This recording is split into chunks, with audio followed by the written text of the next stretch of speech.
میرے واجب الاحترام بزرگوں اور دوستوں،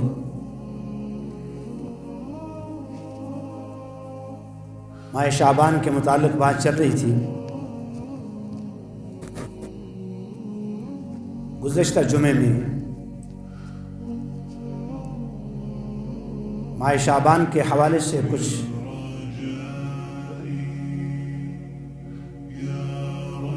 بیان ہوا تھا، اور اس جمعے میں کچھ باتیں جو ماہ شعبان کے حوالے سے اور بالخصوص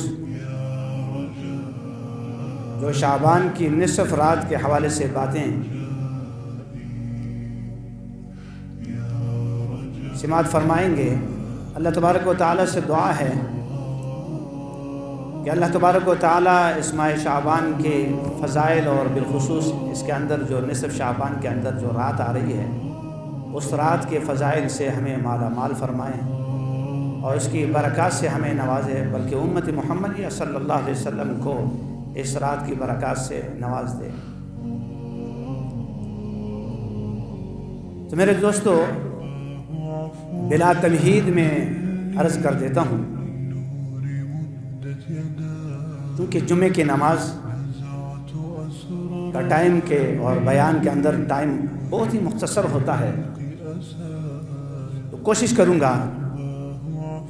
کہ ماہ شعبان کے اس رات کے حوالے سے چند گزارشات آپ کے سامنے پیش کروں۔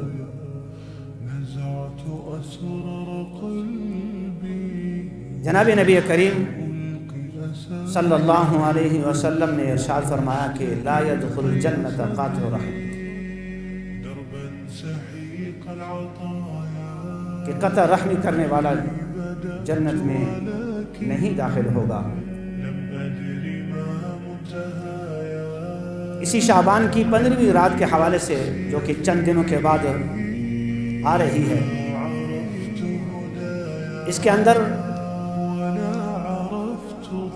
ہم نے کیا عبادت کرنی ہے، اور اللہ تبارک و تعالی جناب نبی کریم صلی اللہ علیہ وسلم نے جو ارشاد فرمایا کہ اس رات میں اللہ تبارک و تعالی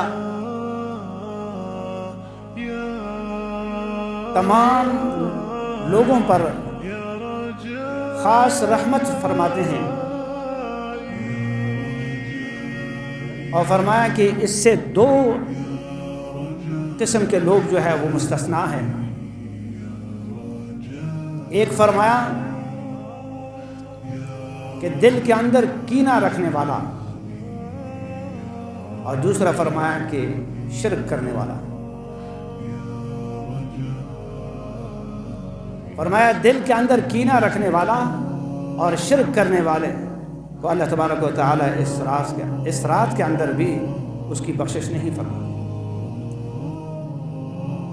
اور ایک روایت کے اندر آتا ہے، ایک صحابی عرض کرتے ہیں رسول اللہ صلی اللہ علیہ وسلم سے، فرماتے ہیں کہ قلت یا رسول اللہ صلی اللہ علیہ وسلم ای الاعمال احب الی اللہ، فرمایا کہ کون سے اعمال سب سے زیادہ اللہ تبارک و تعالیٰ کو محبوب ہے؟ قال بالایمان، فرمایا کہ ایمان اللہ تبارک و تعالیٰ کو سب سے محبوب ہے۔ ایمان باللہ اللہ تبارک و تعالیٰ کو بہت ہی محبوب ہے۔ رسول اللہ صلی اللہ علیہ وسلم نے فرمایا، صحابی عرض کرتے ہیں کہ یا رسول اللہ صلی اللہ علیہ وسلم ای الاعمال احب الی اللہ، اللہ کو سب سے زیادہ محبوب عمل کون سا ہے؟ صحابہ چونکہ حریص ہوا کرتے تھے، اعمال کے طلبگار ہوتے تھے۔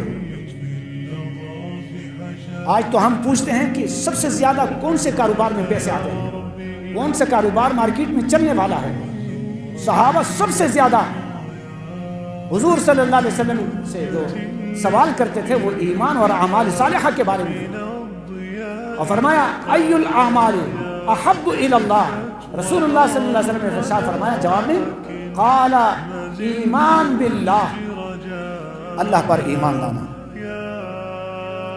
اب اس میں تھوڑی سی تفصیل عرض کر دیتا ہوں کہ ایک ہے میرا اور آپ کا ایمان ہے کہ لا الہ الا اللہ محمد رسول اللہ ایمان ہے، اس میں کوئی شک نہیں، لیکن ایمان ایک زبان کا ہے، ایک دل کا ہے، ایک دل کا ہے۔ قرآن کریم کے اندر پہلے پارے کے اندر اللہ تبارک و تعالی ارشاد فرماتے ہیں کہ وَمِنَ النَّاسِ مَن يَقُولُ آمَنَّا بِاللَّهِ وَبِالْيَوْمِ الْآخِرِ، وَمِنَ النَّاسِ لوگوں میں سے بعض لوگ من یقول کہتے ہیں آمنا باللہ ہم ایمان لائے اللہ پر، اور وبالیوم الآخر اور آخرت پر ایمان لائے، ہم بھی کہتے ہیں ایمان لائے اللہ پر اور آخرت پر ہمارا ایمان ہے، لیکن وہ کہنے والے لوگ جس کے بارے میں اللہ فرماتے ہیں، اور آج میں اور آپ یہ دعویٰ کریں کہ وَمِنَ النَّاسِ مَن يَقُولُ آمَنَّا کے اندر، اس زمرے کے اندر، اس کٹاکری کے اس زمرے میں ہم بھی ہیں، تو پھر اگلا جملہ بڑا سخت ہے،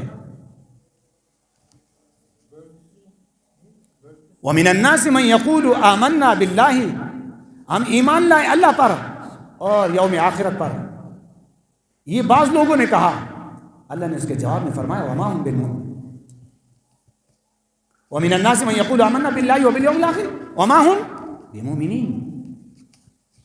یہ ایمان والے نہیں ہیں، وہ تو کہہ رہے ہیں، آج ہم بھی کہہ رہے ہیں،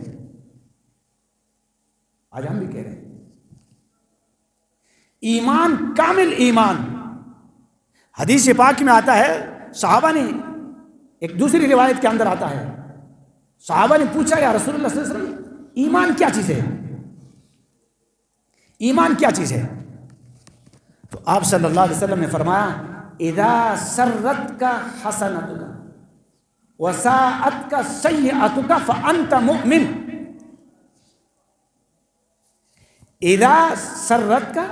حسنتک، جب تجھے تیری نیکی خوش کر دے اور جب تجھ سے برائی ہو جائے اور اس برائی پہ تم نادم ہو، پشیمان ہو، دل کے اندر یہ احساس پیدا ہو کہ میں نے برا کیا، یہ نہیں کرنا چاہیے تھا، فرمایا فأنت مومن، تو مومن ہے۔ بس ہر آدمی یہ بات کو ذہن میں رکھے اور یاد رکھے کہ میں برا کر رہا ہوں، کسی کے ساتھ ظلم کر رہا ہوں، تو دل میں احساس پیدا ہو گیا تو سمجھ لو کہ میں ایمان والا ہوں۔ ملاوٹ کر رہا ہے، دل کے اندر احساس پیدا ہو رہا ہے کہ برا کیا میں نے، اوہو یہ نہیں کرنا چاہیے۔ جھوٹ بول رہا ہے، حتیٰ کہ میں اس کی گنتی کروں تو وہ گن نہیں پائیں گے۔ مختصر یہ ہے کہ اللہ اور اللہ کے رسول کی نافرمانی دل میں کھٹک جائے تو سمجھ لے کہ میں ایمان ہوں۔